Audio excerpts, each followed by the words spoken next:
Hello, folks. Jenny Mitchell here. I am the author of the most recent book called Embracing Ambition, Empowering Women to Step Out, Lead, and Be Seen. I am an executive coach. I'm a podcaster. I'm the founder of the business Chaver, and I am absolutely delighted to be here to talk with Phil about my recent project. Best advice I ever got was to trust my instincts. Worst advice I ever got was, well, you're not really a leadership coach, are you? Like, I can hire anybody for that. I'd rather have you be a fundraising coach. What the hell?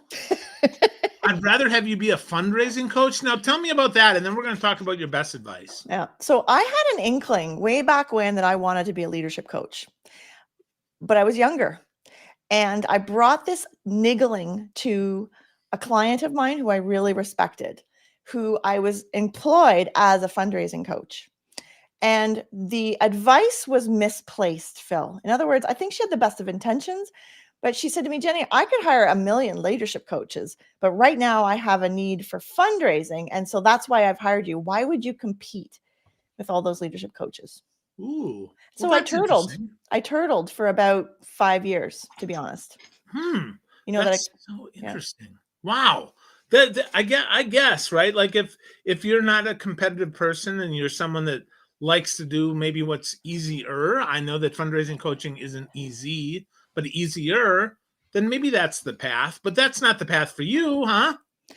Well, I really respected her, and I really took it to heart, and I actually changed my business approach, to be honest, because I was sort of stepping into leadership along the way, and it really kind of it put me back in my box, and that's the part I really regret. It put me back in, okay, well, I'll just keep doing what I'm doing because apparently this is. She really kind of hit a nerve for me because there was a niggling doubt that I was worthy of the leadership coaching. Now, a better way of handling it would have been, interesting. Tell me more about what it is about leadership coaching that attracts you. That's all she would have had to say. Yeah. Yeah. Well, I think that's interesting, right? Because if somebody said that to me, like my best advice was I should stick to easy math because I was just going to work at the gas station anyway. Now I get that advice and that tells me, F you, I'm going to show you how it is. And instead you turtled. So is that kind of I'm not a woman, obviously, right? So is that what happens to women sometimes that you coach, that sometimes they hear the advice and instead of giving them the finger, they give it the more credence? Yeah, I think that's a good way of putting it. And at some point you wake up and say, F you, right? That's really what happens in the end. And you say, I'm not going to put my career in other people's hands. I'm going to care more about my opinion than other people's opinions. I think that societally, the challenge that women have, and we haven't resolved this yet, but maybe someday we will, is that women still are conformists when it comes to society. So they value the external opinions more than their internal guts and their internal confidence. And there's a lot of reasons for that. Let's not dissect it, but there is a survival aspect of it for women as well, right? If we're not in a community, we don't get fed. Our children aren't taken care of, like when we're talking Neanderthalish, right? So my point of my story is there's a lot of pressures on women. And my goal when I work with people is, what's your gut saying, Phil? Like you're a colorful guy, right? At some point you decided, I'm just going to be me. That's right. Yeah. Well, but that's a hard lesson, right? To your point about conformity, it isn't safe, or so we think, right? We think that being there is not safe. We think that, or being there is, being ourselves is not safe, and being who we really believe we are is not safe. And I think that's so interesting with that. And with that, you also talk about the word ambition. Is kind of a bad word, right? I mean, there's kind of a bish word in the middle there. Kind of maybe is that right? Is that kind of what happens? I never thought of that. I love that. I'm taking it and running with it. It's yours. Ambition. Yep. Yeah. Love it. I had never noticed that, Phil. Okay, so ambition. Let's unpack it, right? For men, no problem. Ambition. I'm simplifying here, by the way, but Of like course. as far as comfort levels go, right? Or masculine energy, let's call it that. Ambition, understandable. You're providing for your family. It's understood, right? Whatever that family unit might look like. For women, there's this conflict between nurturing and ambition, or compassion and ambition, or and so they get kind of stuck in this weird middle place where they're valued for their emotional labor, but they're not valued for their drive and desire to thrive in a business world. And not every woman wants to be a CEO, but my point is the women that do want to be CEOs, let's let them thrive. Let's let them be. And emotional labor can be done by all sexes. It doesn't have to be women, or however people identify.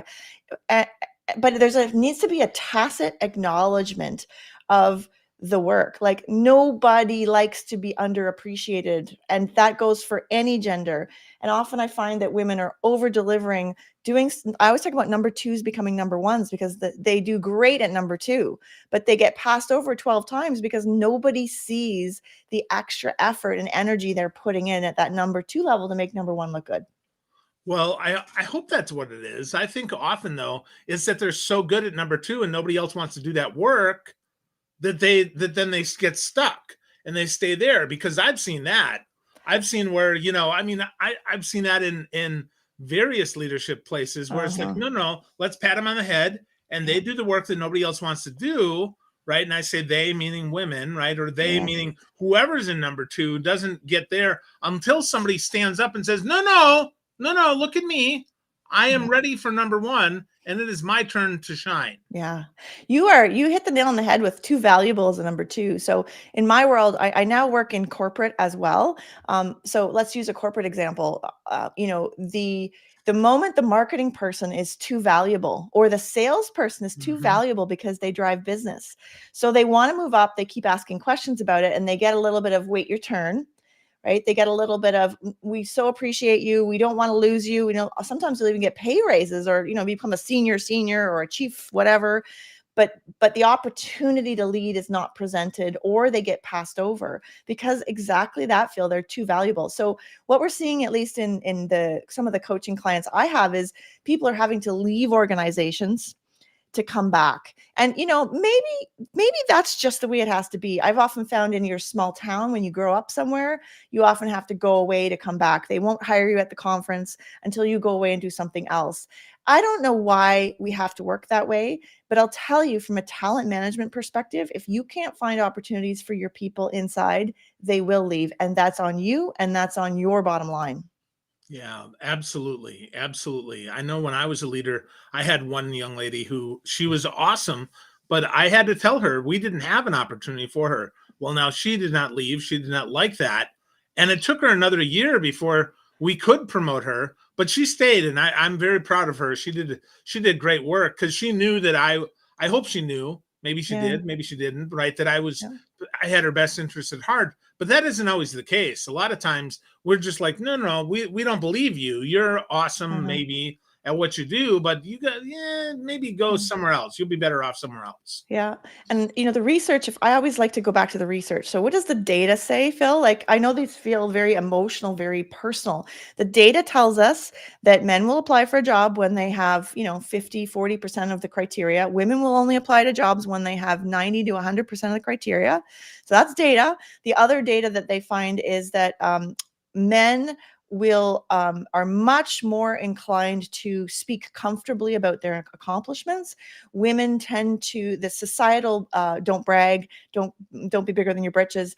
Women wait to be acknowledged, and men tend to push forward or be more visible. So one of the advices I always give is, when you're strategically working in a corporation, you cannot trust just your boss to put your career trajectory into your boss's hands. You must have visibility into other senior leaders, whether that's working on a committee, working on DEI, whatever it is, so that other people know your value. You cannot abdicate your career. It's just not an option. Yeah, definitely. You have to own that yourself. And yeah, to your point, you got to partner with somebody higher up that can hopefully help you get seen with that. Well, let's unpack your title here, your subtitle. Step out, be seen and lead. Let's start with step out, Jenny. Yeah. How do women step out first? And how is that how do we help make that safe? As a man, I'd like to help make that safe so that the women on my team can step out. I love that. So here I'm going to speak a lot about allyship, and I really appreciate you talking about the role of everybody there. So let's just back up and say we all want great businesses. I don't know anybody who doesn't want to work on a good team, right? Right. Teams matter. Your enjoyment of life is your teams. So if at every turn, if you can be in a unit, in a team meeting and creating space for everybody, there's always people that speak less. But how often, and there's always people that speak too much, and that's usually me. I'm going to guess it's usually you, Phil, too. That's right. It's me. So knowing how to temper and manage that, and using our comfort level with speaking to include others. I'm curious what your thoughts are. What are you thinking, right? So that's that step out. That's that creating space. That's allyship.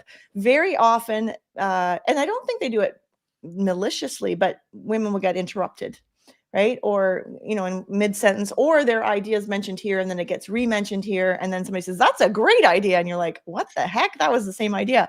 So being a person around the room that says, oh, that sounds a lot like what so-and-so was saying earlier.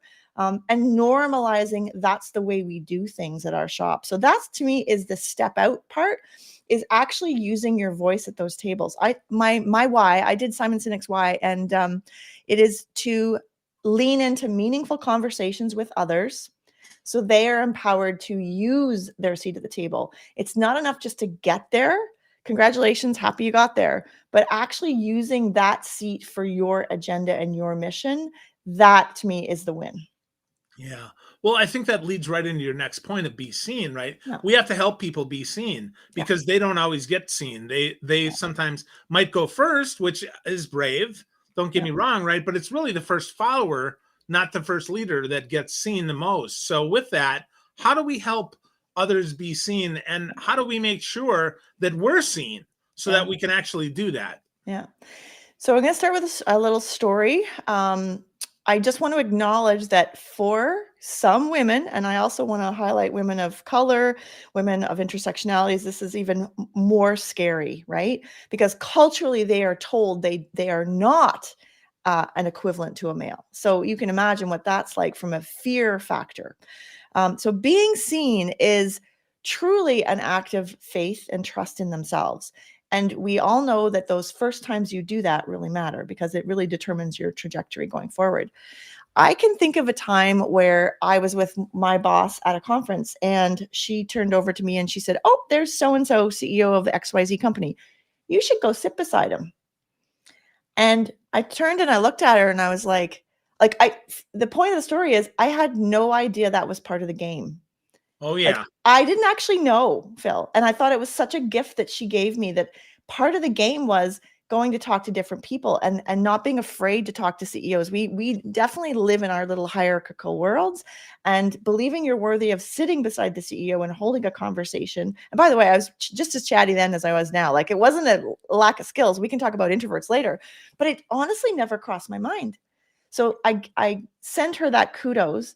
So for your listeners, every time you can make a suggestion, an encouragement, a strategic help, because I didn't know what I didn't know. That's really the be seen part, is we may not know how to be seen yet. And so who can you talk to? You can express your challenge and they can give you advice. And keeping in mind that also, and this is across the board, it's really hard to be vulnerable. It's really hard to ask for help. And it shows for women, it's a sense of threat, but actually I would say across the board, I listen to my husband on his calls. It's really hard to say, I don't know how to do this or haven't figured this out. Can you help me? But it is absolutely the fastest path. You want to find how to get to B? Talk to someone who's at B, Phil. Yeah. Well, that seems so obvious when you say it that way. And yet it's not. It is about vulnerable. So I would add the word yet there. I haven't figured it out yet. And Love so that. therefore I need help, because really, and that helps me internally, because if I say yet, then I can look for shortcuts. Then I can look for things that are going to help me more than if I say, well, I don't know this. Well, I don't know this because I'm dumb. No. You don't know this because you don't have that experience. I mean, the whole sit by the CEO, sit by the leader, sit by the person, that doesn't come naturally for a lot of people. They feel threatened. They feel like maybe that's not something they should do. They feel like maybe they're not equal, or they don't have anything to talk about. And it's like, I find especially high achievers have more to talk about than the person that's already in the position. What do you think, Jenny? I completely agree. And I think this really comes down to worthiness, right? Yeah. Believing we're worthy of that seat. And if you're struggling, if you're listening and you're struggling with worthiness, and that might not even be your word, like you might not understand what that is, but it might be something of feeling less than when you show up for meetings, feeling inadequate. We are in a crisis of not enoughness in our societies. When you were born, you were already born perfect and awesome and amazing, and all you're doing is executing your best life. And when you come at things with that cup is overflowing, not only do you have more space for other people, but you have more space and grace for yourself.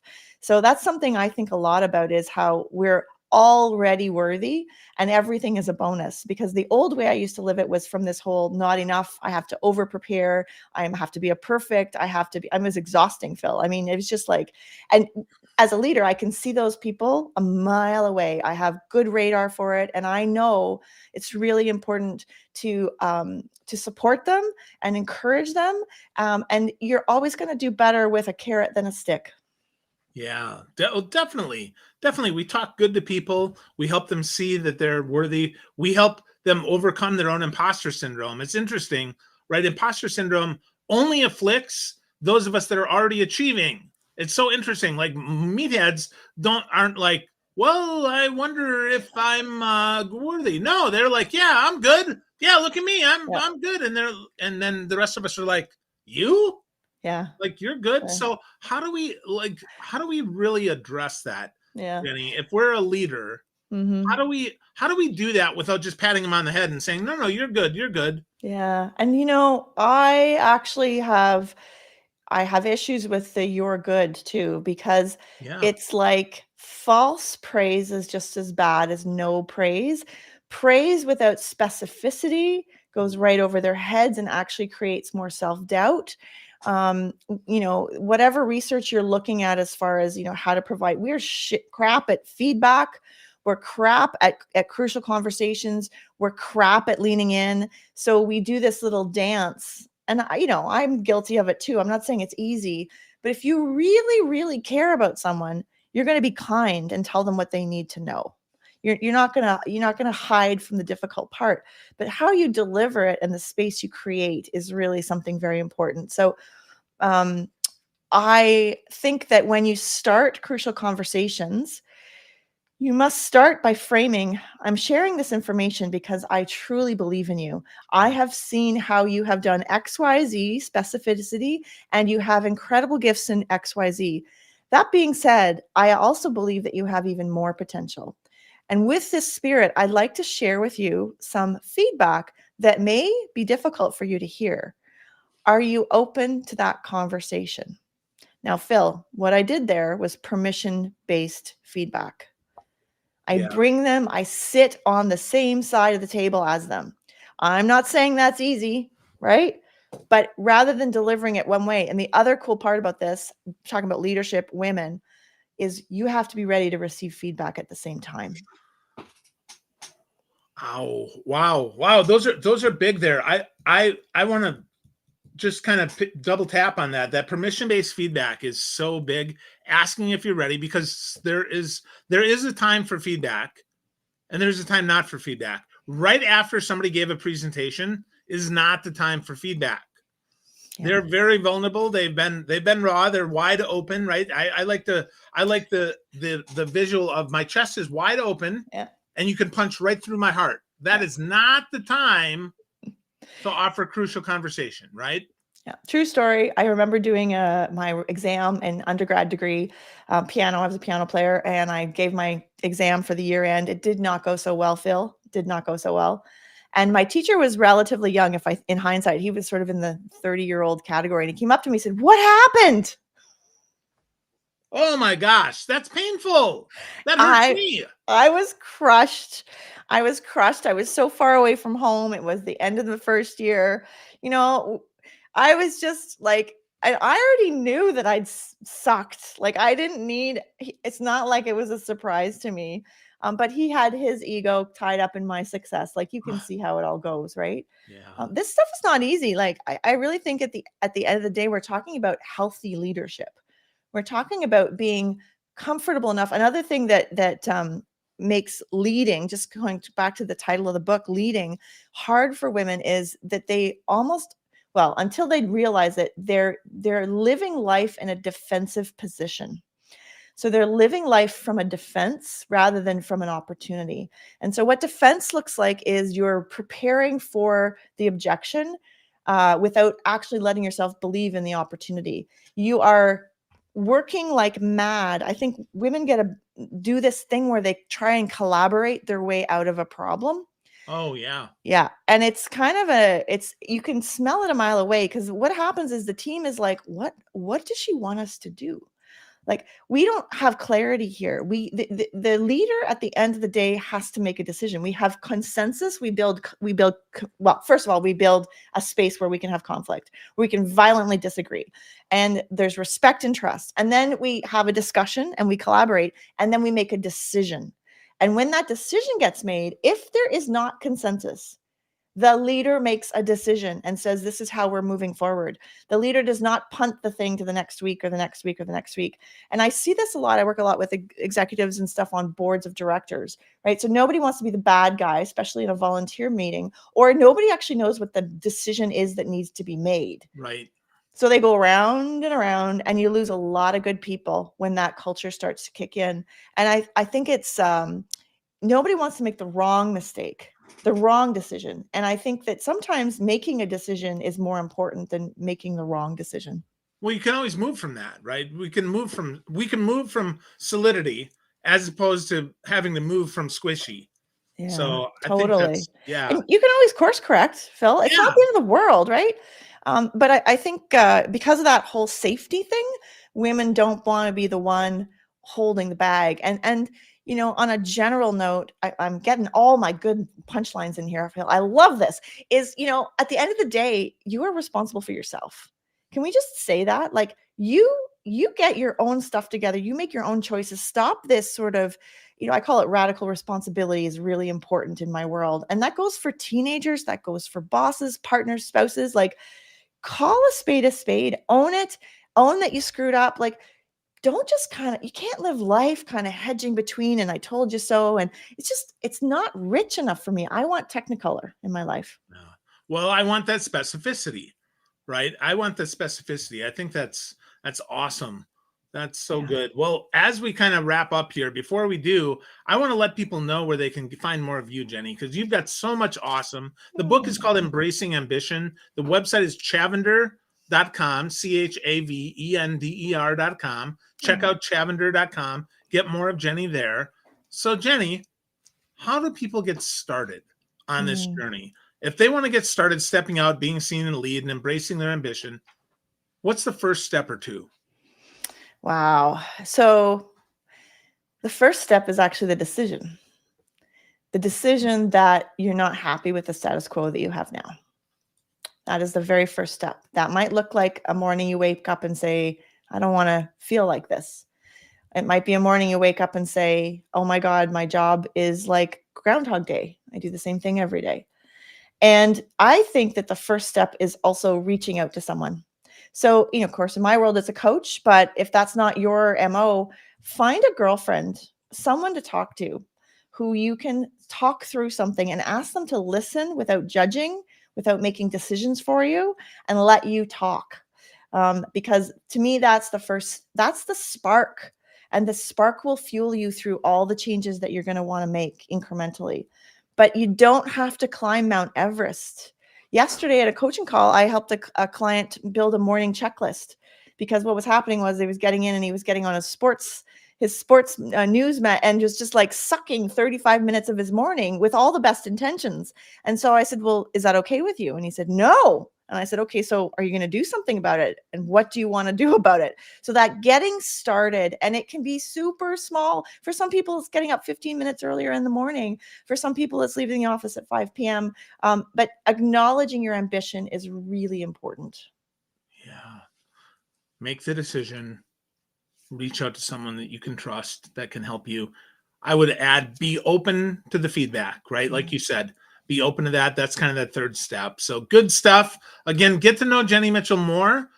Get this copy of the book, Embracing Ambition. Available on Amazon. Yeah, absolutely. Available on Amazon. And check out chavender.com. Lots of great stuff here today, Jenny. Thank you so much for sharing this and for standing up for women and other leaders who are unwilling